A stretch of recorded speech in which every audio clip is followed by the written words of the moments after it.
Your Excellencies, ladies and gentlemen, good morning, and thank you especially to the DMCC for inviting the World Gold Council to participate in today's conference. It's great to see so many people here. I've been coming for a number of years to the DPMC, and I think this must be one of the largest attended in many years, so congratulations to the team.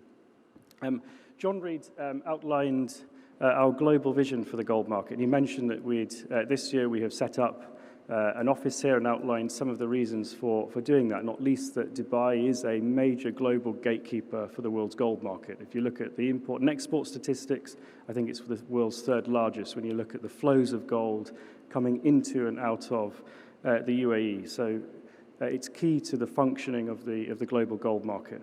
I'm just going to provide a bit more context on the global initiatives that John spoke about, and then I'll speak specifically about some of the initiatives that we will be working on here in the UAE in partnership with our colleagues at the DMCC. So first of all, just taking a little bit of a step back, providing a bit of context about the foundations of our vision.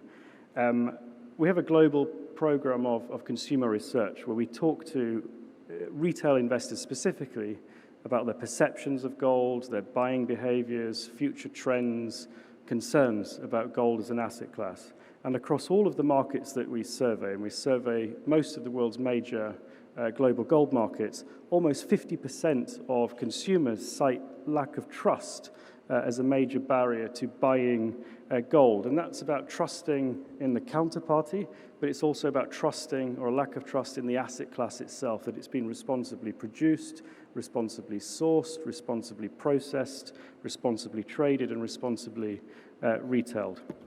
And that's really the foundation of our global program of gold bar integrity, which John outlined, and our partnership with the LBMA that was announced a couple of years ago.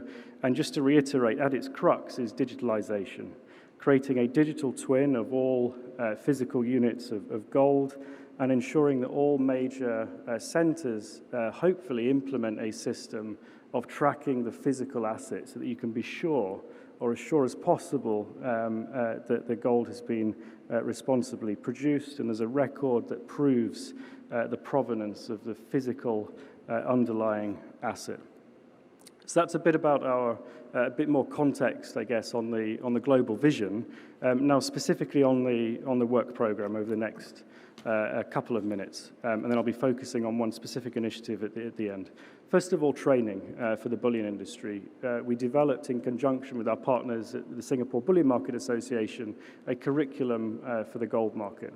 And that's something that we will be looking to implement here as well. We partnered yesterday with the DMCC and CME Group on a workshop on gold to help participants from across the supply chain understand not just the role of gold as an asset class and as a fundamental and strategic asset within a portfolio, but what the rest of the supply chain is doing, what standards apply, what the consumer market is doing, and the developments and trends that impact the jewelry sector, for example.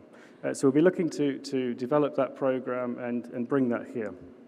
And more specifically, we would like to work with the local banking community, in particular the retail banks, on a specific program of engagement to encourage the banks to be more active in the gold market, because we believe that that's critical, not just here, but in many other markets, to helping formalize and professionalize the gold market. John spoke about our retail gold investment principles. That's part of our retail market standards program. We've developed an international code of conduct for retailers of gold that covers how gold is marketed to consumers, that covers responsible sourcing. There's a development of an independent assurance scheme that will accompany that. And we've been doing work in most of the major markets around the world, in Germany, in the United States, in Singapore, which I was involved with before moving here. We've just started this program in Australia, and we've been working with our partners in India as well. We've had some initial discussions with the industry here, the retail industry in the UAE, and it's something that we will be looking to develop in partnership and collaboration with the industry in the UAE next year.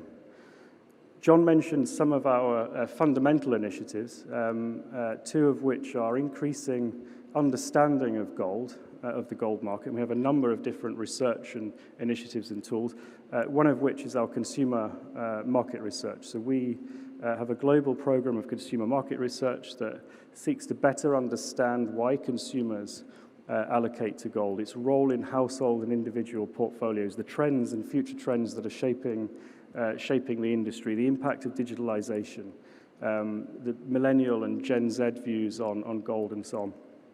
That's something that we will be undertaking here, and we hope that that will be a useful tool for the industry to understand why consumers in the UAE and tourists, because obviously the UAE is a major, or the gold market serves a large tourist component, why they are buying gold and the trends that are shaping buying behavior and how they can adapt marketing and product development to suit the future needs of consumers going forward.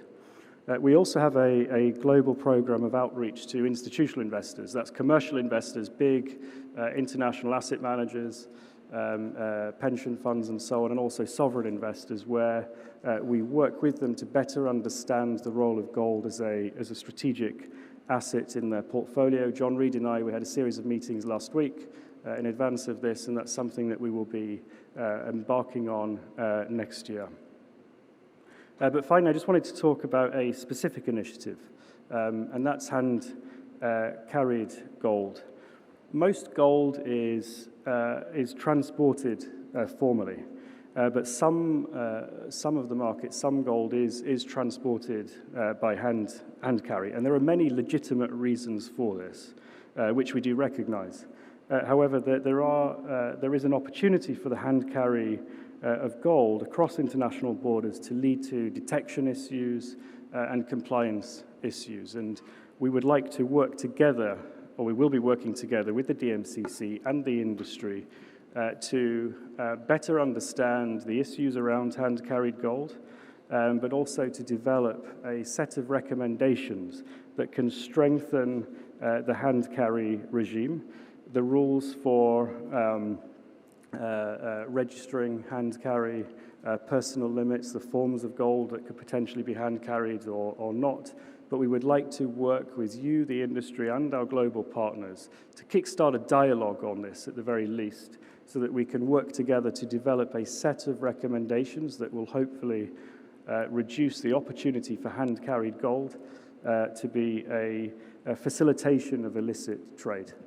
So thank you very much for listening. Thank you again to the DMCC for inviting us here to speak. That's just a bit of a flavor, if you like, of some of the initiatives that we'll be working on over the coming months and years.